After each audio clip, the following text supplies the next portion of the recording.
saya Nurzalia Domitia dengan NIM terakhir 374. Saya Sisrani Septiana dengan NIM terakhir 351. Dan saya Feby Puspitasari dengan NIM terakhir 362. Kami akan mengenalkan tentang program studi pendidikan administrasi kantoran yang ada di Fakultas Ekonomi dan Bisnis Universitas Negeri Surabaya. Apa itu jurusan pendidikan administrasi kantoran? Jurusan pendidikan administrasi kantoran berfokus pada pelaksanaan pengajar dalam bidang administrasi perkantoran. Kehadiran jurusan ini bertujuan untuk menghasilkan tenaga pendidik dalam bidang administrasi perkantoran yang handal. Secara umum, administrasi perkantoran merupakan kegiatan perencanaan keuangan, penagihan dan pencatatan, personalia, dan distribusi barang serta logistik dalam sebuah organisasi. Umumnya, seorang karyawan yang bertugas sebagai administrasi perkantoran disebut sebagai administrator atau manajer kantor. Jurusan ini tersedia pada kampus-kampus yang berbasis ilmu keguruan. Karena itu, pada jurusan ini akan mempelajari kompetensi dasar sebagai calon tenaga pendidik seperti pembuatan silabus, rencana pelaksanaan pembelajaran atau RPP, dan kompetensi pendukung lainnya. Banyak yang menganggap bahwa jurusan ini berkaitan dengan bidang sekretariat. Meski tidak semua pemikiran itu salah, kamu akan dibentuk menjadi tenaga pendidik administrasi yang memiliki skill yang cukup luas, mulai dari keterampilan mengajar hingga berwirausaha. Jadi, keterampilan yang kamu dapatkan tidak hanya dalam bidang administrasi umum saja, melainkan banyak hal yang sebenarnya dapat diasah dari jurusan ini.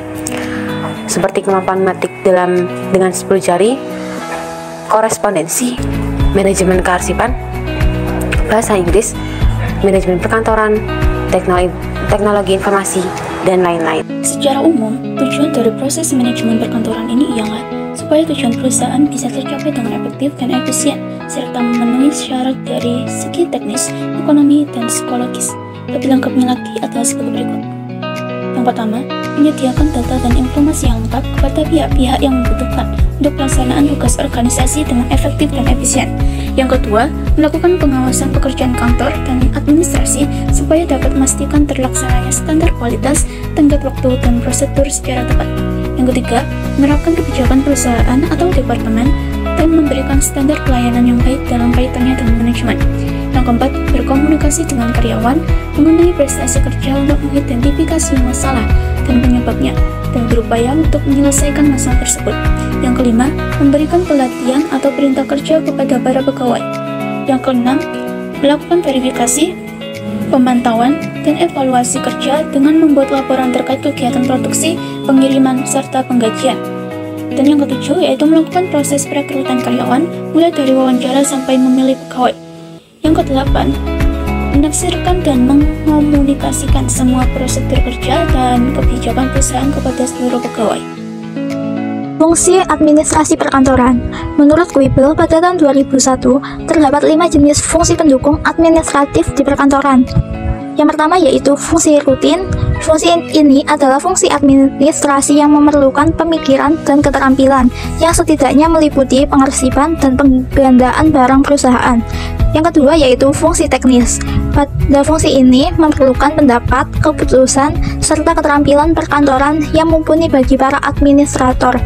Yang ketiga yaitu fungsi analisis, yaitu fungsi yang memerlukan cara berpikir kritis dan kreatif serta kemampuan mengambil suatu keputusan secara tepat dan cepat. Yang keempat yaitu fungsi interpersonal. Fungsi ini memerlukan analisis dan penilaian sebagai dasar saat memutuskan sesuatu serta keterampilan dalam berkomunikasi dengan orang lain secara baik. Yang terakhir yaitu fungsi manajerial. Pada fungsi ini diperlukan suatu perencanaan, pengorganisasian, pengukuran, dan memberikan motivasi kepada para karyawan.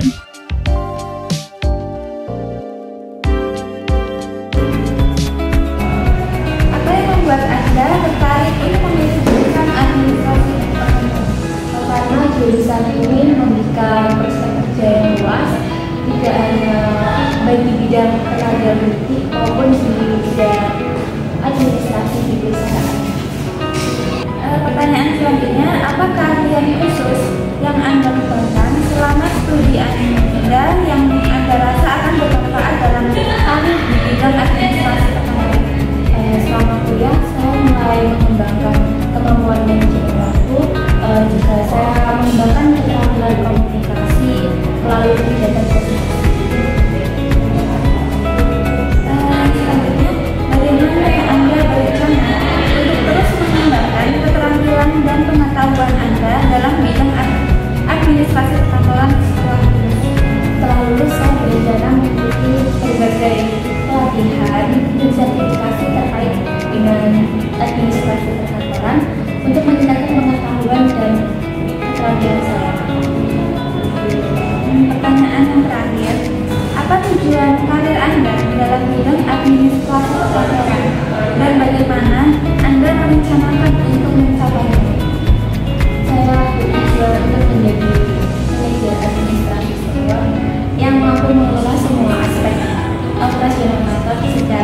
cita-cita. Untuk mencapainya, saya berencana untuk terus meningkatkan